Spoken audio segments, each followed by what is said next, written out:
अज्ञानतिमिरान्धस्य ज्ञानाञ्जनशलाकया चक्षुरुन्मीलितं येन तस्मै श्रीगुरुवे नमो। नमो महावेदनाय कृष्णप्रेम प्रदायते कृष्णाय कृष्णचैतन्य नाम्ने गौरतिसे नमो। नित्यलीला प्रविष्ट जयं विष्णुपाद परमहंस महाभागवत महापुरुष अष्टोत्तर शत श्रीमद स्वामी शिवानंद गोस्वामी महाराजेर चरणे कोटि कोटि दंडवत प्रणाम। और समस्त रूपानुग गुरुवर्ग गुरु परम्परा और समस्त आचार्यवर्गेर चरणे आमार कोटि कोटि दंडवत प्रणाम। और उपस्थित समस्त कृष्ण प्रेम अनुरागी गौर भक्तबृंदेर चरणे कोटि कोटि दंडवत प्रणाम। अवतार सार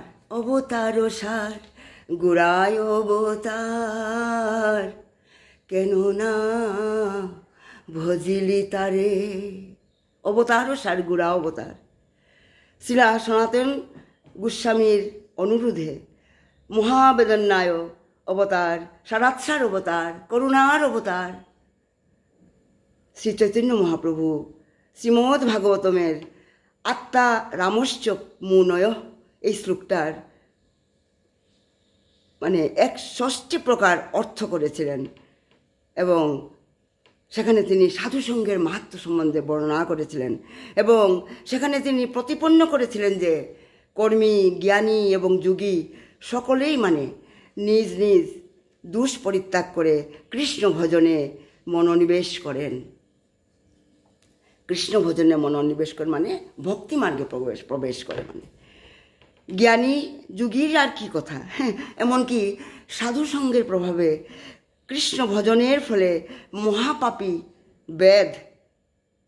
ব্যাধও মানে শিকারী আর কি মহাপাপী ব্যাধ মহাভাগবতে পরিণত হয়েছিল। আর মহাভাগবত নারদ মুনির কৃপায় কিভাবে একজন দুরাচারী ব্যাধ কৃষ্ণ ভজন করে একজন শুদ্ধ ভক্তে পরিণত হয়েছিল সেই কাহিনীটা মানে বর্ণনা করতে গিয়ে শ্রী চৈতন্য মহাপ্রভু সাধুসঙ্গের মাহাত্ম্য সনাতন গোস্বামীর কাছে প্রকাশ করেছিলেন। মানে সাধুসঙ্গ সর্বশাস্ত্রে কয় লবমাত্র সাধুসঙ্গ সর্বসিদ্ধি হয়। নারদ মুনি ছিলেন ভগবানের শুদ্ধ ভক্ত। কেউ যখন ভগবানের শুদ্ধ ভক্ত হন তখন সমস্ত যোগ সিদ্ধি তার মানে লাভ হয়। মানে তাই নারদ মুনি চিন্ময় এবং জড়জগৎ উভয় জগতে সর্বত্র তিনি স্বচ্ছন্দে ভ্রমণ করতে পারতেন। মানে স্বর্গ মর্ত্য পাতাল মানে যখন যেখানে ইচ্ছা তিনি বিচরণ করতে পারতেন। একদিন নারদ মুনি চিন্ময় জগৎ বৈকুণ্ঠে ভগবান নারায়ণকে দর্শন করে তিনি তখন এই ভুলুকে এই ভারতবর্ষে তিনি ত্রিবেণী সঙ্গমে স্নান করার মানুষে তিনি প্রয়াগে গমন করেছিলেন। মানে যেখানে কুম্ভ মেলা হয়েছিল প্রয়াগে এসেছিলেন। তিনি যখন বনপথ দিয়ে যাচ্ছিলেন তখন তিনি দেখতে পেলেন একটা হরিণ বানে বিদ্ধ হয়ে যন্ত্রণায় কাতরাচ্ছে। মানে আবার কিছু দূর অগ্রসর হয়ে তিনি দেখলেন একটা শূকরও মানে একইভাবে বানে বিদ্ধ হয়ে মানে ভয়ে মানে যন্ত্রণায় ছটফট করছে। মানে এভাবে আরেকটু অগ্রসর হয়ে তিনি দেখলেন একটা খরগোশেরও সেই একই অবস্থা। মানে পশুগুলির এইরকম নিদারুণ দুঃখ দেখে পর দুঃখে দুঃখী নারদ মুনির অন্তর অত্যন্ত ব্যথিত হলো। কারণ বৈষ্ণব তারা পর দুঃখে দুঃখী। এভাবেই বন পথে অগ্রসর হতে থাকলে কিছু দূরে তিনি দেখতে পেলেন একটা ব্যাধ একটা শিকারী মানে হরিণ মারার জন্য একটা গাছের আড়ালে বান জুড়ে মানে উত পেতে বসে আছে মানে লুকিয়ে আছে। মানে সেই সেই শিকারিটির গায়ের রং ছিল কালো, তার চক্ষু ছিল রক্তবর্ণ, তার হাতে ছিল ধনুক এবং বাণ। যেন মনে হচ্ছিল সে একটা হাতের মধ্যে দ্বন্দ্ব নিয়ে একটা জন্য মনে হচ্ছিল তাকে যেন দেখে মনে হচ্ছিল যমরাজ স্বয়ং দাঁড়িয়ে আছে। মানে সেই ভয়ঙ্কর ব্যাধটিকে দেখে নারদ মুনি তার কাছে অগ্রসর হলেন। তার দিকে অগ্রসর হলেন এবং সেই সুযোগে বেদের শিকার সেই হরিণগুলি পালিয়ে গিয়েছিল। মানে তখন নারদকে দেখে সেই ক্রোধান্বিত হয়ে সেই বেদ নারদমুনিকে গালাগাল দিতে চাইলেও কিন্তু নারদমুনির সেই অপূর্ব সৌম্য মূর্তি দেখে তার মুখে মানে গালাগাল আসলো না। মানে সে গালি দিতে ইচ্ছা করেও তার মুখ দিয়ে মানে গালি আসলো না। মানে তখন নারদমুনিকে লক্ষ্য করে সেই ব্যক্তি বলল, আপনি বনপথ ছেড়ে কেন এদিকে এলেন? রাস্তা যেদিকে সেদিকে না গিয়ে আপনি কেন এদিকে এলেন? আপনাকে দেখে আমার শিকারগুলি মানে হরিণগুলি পালিয়ে গেছে। মানে বেদের এই প্রশ্নের উত্তরে নারদমুনি বললেন, আমার মনে একটা সংশয় আছে, মানে সেই সংশয় দূর করবার জন্য আমি তোমার কাছে এসেছি।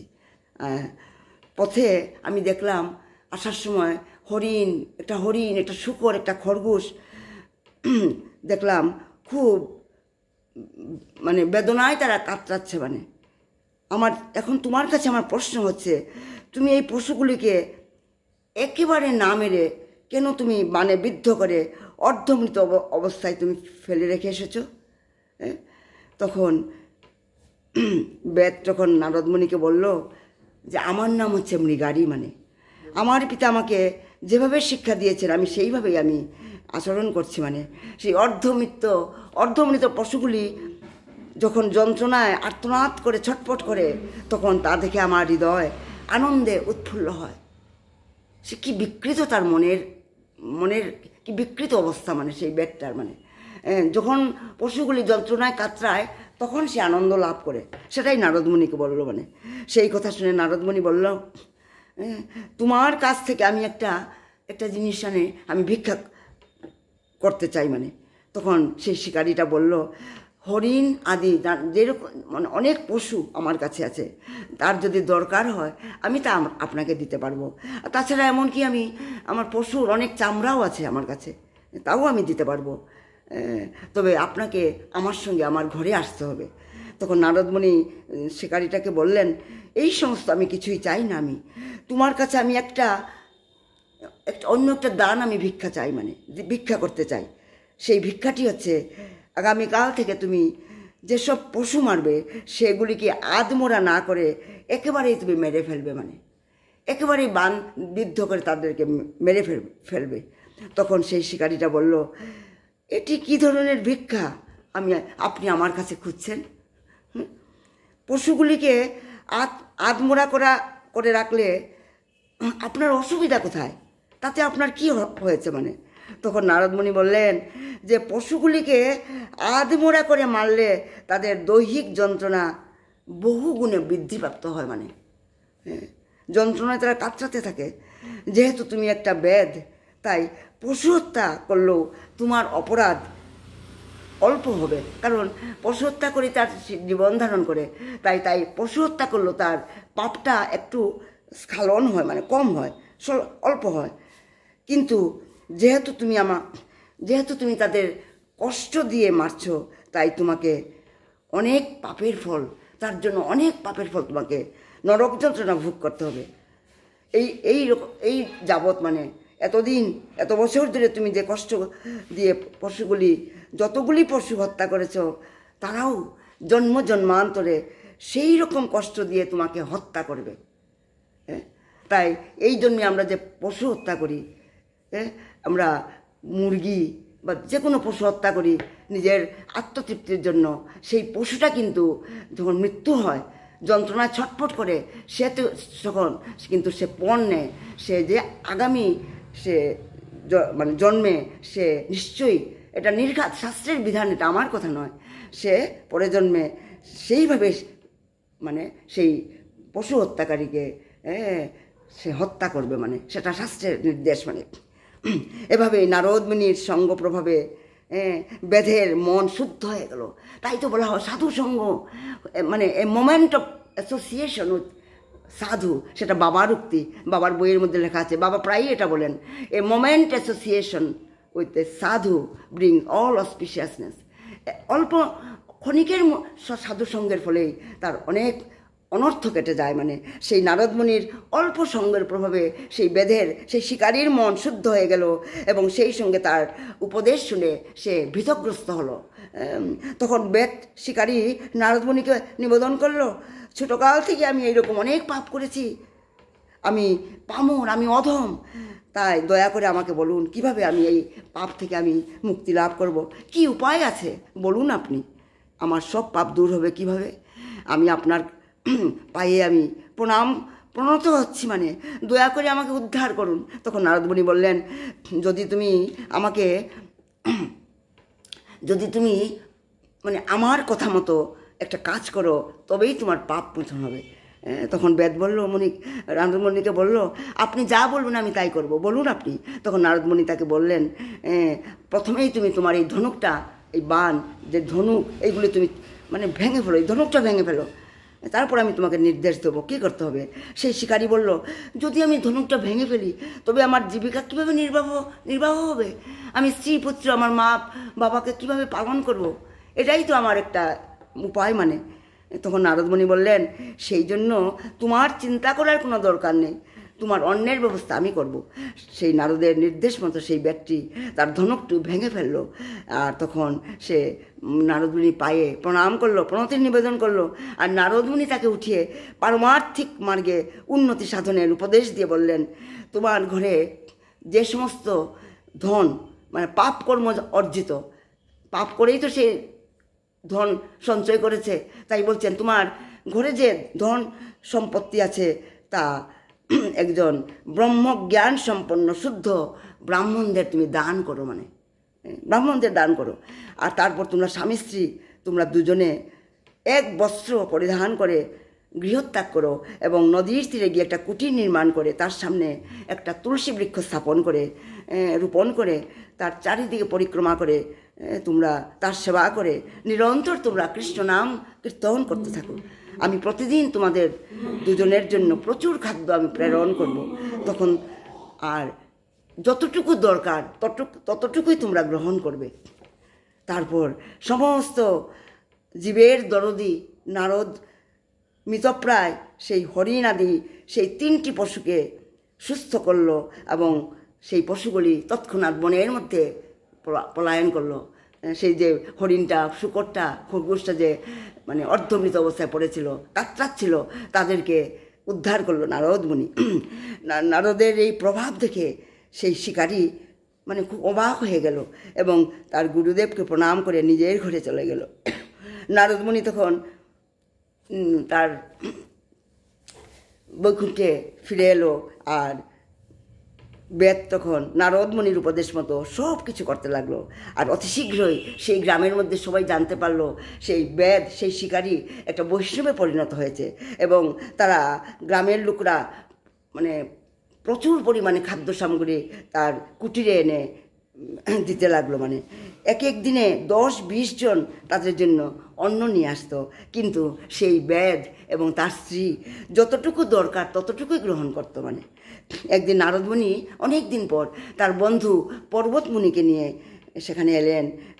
পর্বতমুনিকে বললেন, নারদমুনি আমার একজন শিষ্য আছে পৃথিবী লোকে, চলুন গিয়ে দেখে আসি। সেই তখন তারা দুই ঋষি যখন সেই পথ দিয়ে অগ্রসর হচ্ছিল আর দূর থেকে সেই শিকারী তার গুরুদেবকে দেখতে পেয়েছিল, আনন্দে উৎফুল্ল হয়ে সে দৌড়ে গুরুদেবের কাছে ছুটে যাচ্ছিল। আর তখন পথে অনেক মানে পিপিলিকা ঘোরাফেরা করছিল।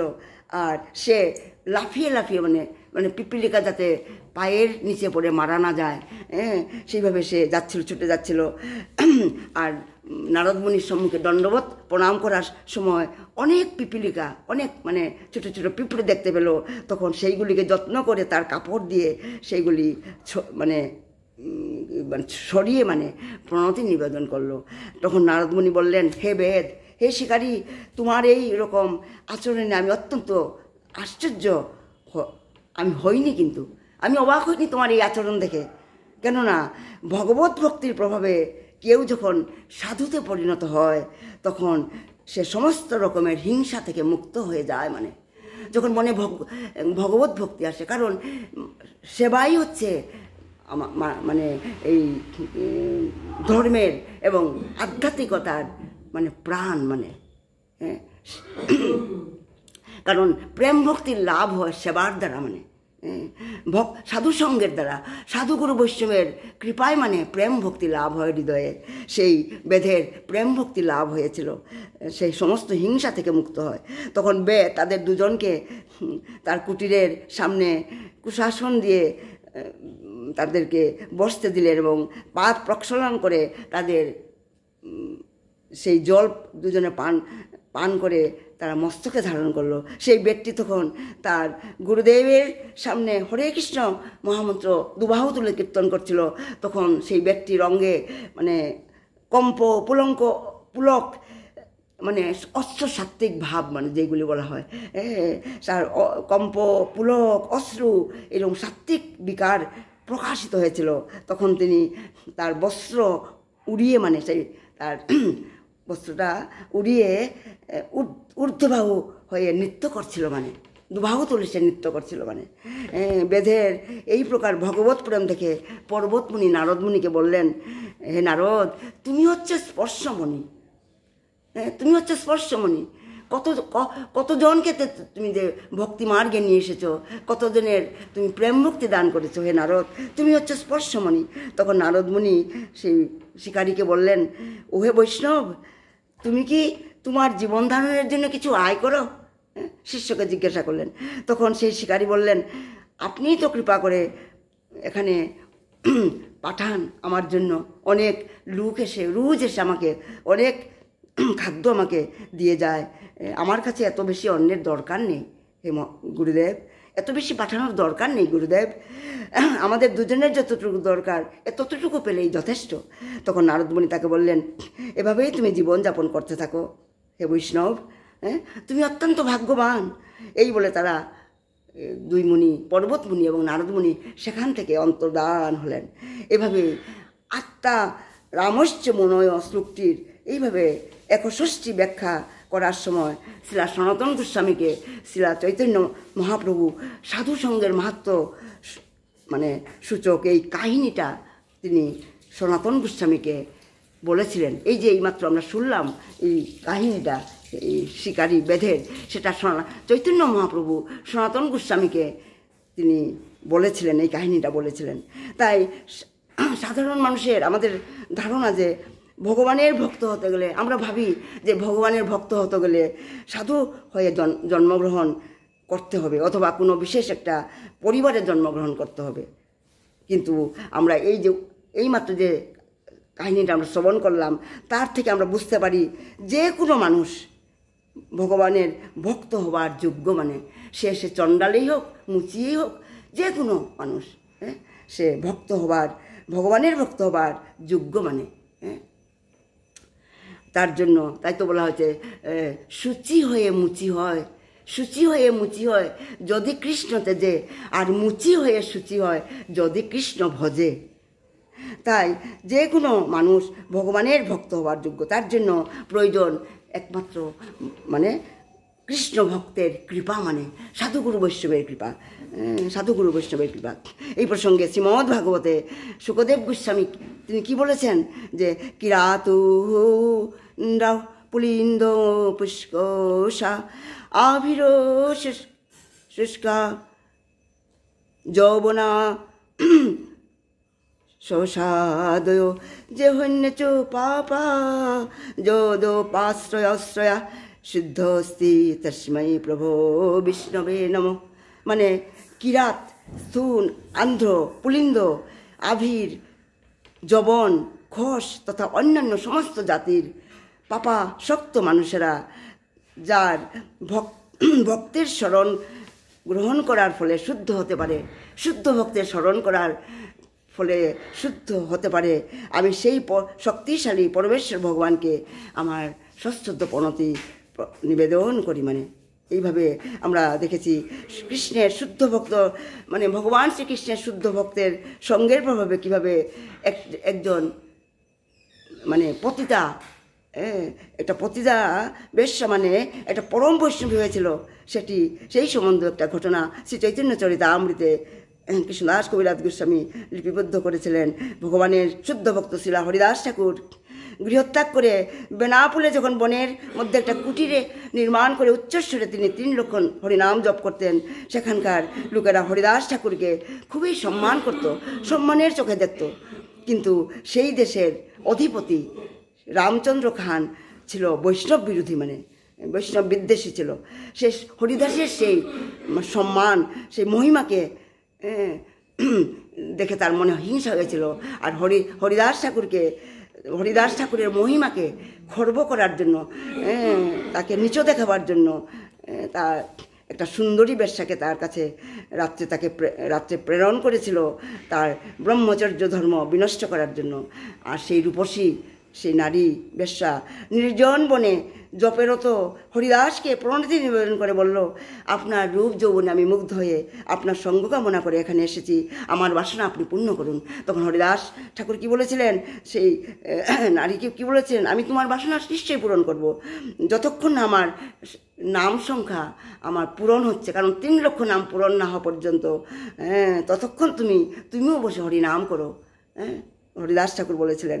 আর রাত্র শেষ হলে তিনি বলেছিলেন, হরিদাস ঠাকুর বলেছিলেন, ভেবেছিলাম আমার সংখ্যা নাম মানে পূরণ হবে, কিন্তু দেরি হয়ে গেল। তুমি মনে দুঃখ করো না, আগামী কাল আবার আসবে, আমি তোমার মনের ইচ্ছা পূরণ করব। এইভাবেও 3য় দিনের রাতে শেষে যখন হরিদাসের সঙ্গ প্রভাবে সেই বেশ্যার মন আপনা থেকে শুদ্ধ হয়ে গেল। কারণ নিরন্তর 3 দিন ধরে মানে সেই হরিদাস ঠাকুরের কাছে কুটিরে বসে হরিনাম শুনতে শুনতে সেই বেশ্যার মন শুদ্ধ হয়ে গিয়েছিল। সে অজান্তে কখন দুবাহু তুলে হরিনাম করছিল, মানে সে তখন হরিদাস ঠাকুরের কাছে ক্ষমা ভিক্ষা চাইল এবং বলতে লাগলো যে রামচন্দ্র খান তাকে কেন পাঠিয়েছিলেন, সব বৃত্তান্ত বলল। সে তখন নিজের উদ্ধারের জন্য প্রার্থনা করলো। তখন পরে দুঃখী হরিদাস ঠাকুর সেই বেশ্যাকে বললেন, আমি রামচন্দ্র খানের, আচ্ছা ঠিক আছে গোপাল, আমি তো সেই রামচন্দ্র খানের কথা আমি সবই জানি, আর সেই দিন রাতেই আমি চলে যেতাম, কিন্তু শুধু তোমাকে কৃপা করার জন্য আমি 3 দিন আমি এখানে থাকলাম। মানে তখন হরিদাস ঠাকুর তাকে বৈষ্ণব মন্ত্রে দীক্ষিত করলেন এবং বললেন, তোমার সমস্ত সম্পত্তি তুমি বাড়ি ফিরে যাও, সমস্ত সম্পত্তি ব্রাহ্মণদের দান করো, এবং এই এখানে এসে এই কুটিরে, মানে হরিদাস ঠাকুরের কুটিরটায়, এই কুটির থেকে তুমি তুলসী পরিক্রমা করো, হরিনাম জপ কীর্তন করে ভগবানের কৃষ্ণ ভাবনাময় জীবন যাপন করো। এইভাবেই তার গুরুদেব শ্রী হরিদাস ঠাকুরের কৃপায় সেই বেশ্যা প্রতিদিন তুলসী পরিক্রমা করত, 3 লক্ষ নাম জপ করে পরম বৈষ্ণবীতে পরিণত হয়েছিল। তাই তো সাধু সঙ্গের মাহাত্ম্য সম্পর্কে সনাতন শিক্ষায় শ্রী চৈতন্য মহাপ্রভু তাই তো বলেছিলেন যে তুলানাম লবেনাপি তুলায়াম লবেনাপি ন স্বর্গং না পূর্ণর্ভবম ভগবত সঙ্গী সঙ্গস্য মর্তনাং কিমপুতাশিষ। মানে ভগবত সঙ্গীর সঙ্গে নিমেষ মাত্র, আপনার মন দিয়ে শুনবেন, তুলয়াম লবেনাপি, মানে এক ভগবত সঙ্গীর সঙ্গে নিমেষ মাত্র সঙ্গ করার ফলে জীবের যে অসীম মঙ্গল সাধিত হয়, তার সঙ্গে স্বর্গ বা মুখেরও তুলনা হয় না। তখন মরণশীল মানুষের জাগতিক সমৃদ্ধির কথা আর কি বলার আছে। মহৎ কৃপা বিনা কোনো কর্মে ভক্তি নয়, কৃষ্ণ ভক্তি দূরে রহ সংসারে নহে ক্ষয়। শুদ্ধ ভক্তের কৃপা ব্যতীত ভগবত ভক্তি লাভ করা সম্ভব নয়। আর কৃষ্ণ ভক্তি তো দূরের কথা, তার সংসার বন্ধন মোচন হয় না। আমার সময় শেষ হয়ে গেছে। নিতাই গৌ সীতানাথ ব্রহ্মানন্দে হরি হরি বল। জয় শিবানন্দ বাবা কি জয়, সৎসঙ্গ কি জয়। যদি গৌরী না হইতো তবে কি হইতো, কেমনে ধরিতাম দে রাধার মহিমা প্রেম রস সীমা, জগতে জানা তোকে আরে মধুর বৃন্দা বিপিন মাধুরী প্রবেশ চাতুরী সার আরে গাও গাও পুন গৌরাঙ্গের গুণ সরল করিয়া মন যদি গৌর না হইতো তবে কি হইতো কেমনে ধরিতাম দে। প্রণাম জয় গৌর দাস সীতানাথ প্রমানন্দে হরি প্রণাম হরি পরিবেশন করলেন চম্পা আগরতলা। প্রণাম আপনাকে।